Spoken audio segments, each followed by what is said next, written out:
Okay, this is the RL500. I replaced the wire that was chewed up by the rodent, and I'm just going to give it a test on here. And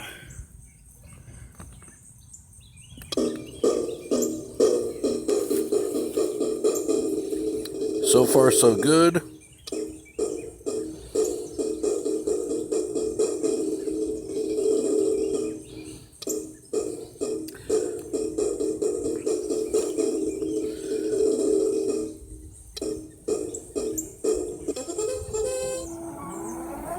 Okay, looks like that did the trick.